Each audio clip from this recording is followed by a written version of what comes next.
Xi Jinping has said himself, China must tighten international production chains' dependence on China to form a powerful countermeasure and deterrent capability. That's not economic development, that's a blueprint for coercion. But democracies have a choice. We can allow fear of retaliation to define our foreign policy, or we can build the tools and coalitions to fight back. That begins with moral clarity. Our values, free speech, rule of law, national sovereignty, are not bargaining chips. They are non-negotiable.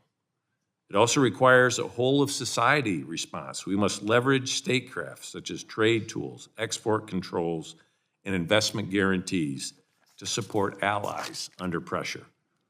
We need to re-industrialize our own defense manufacturing base, reshore or friendshore production of critical inputs, and build international coalitions that reduce dependency, because the next round of coercion won't wait until we're ready. It will come when we're weakest.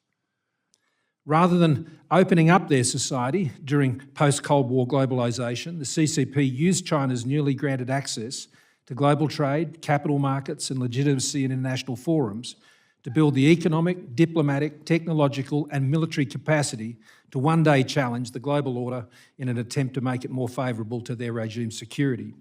That day is now. There are many lessons from our experience. Above all, I would highlight the need to never become casual about the potential threat and to remain vigilant.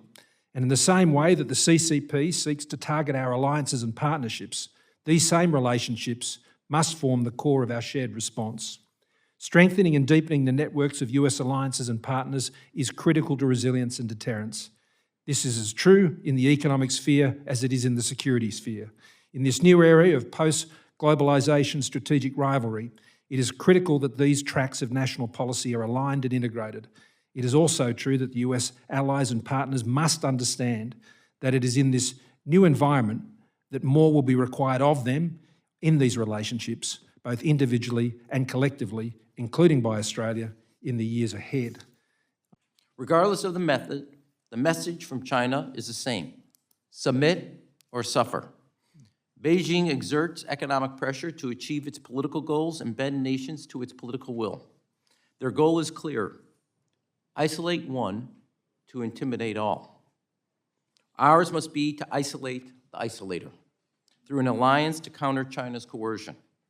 As the 31st U.S. ambassador to Japan, I saw up close and clear-eyed how China pursues its geopolitical goals, not through innovation and inspiration, but through intimidation and infiltration.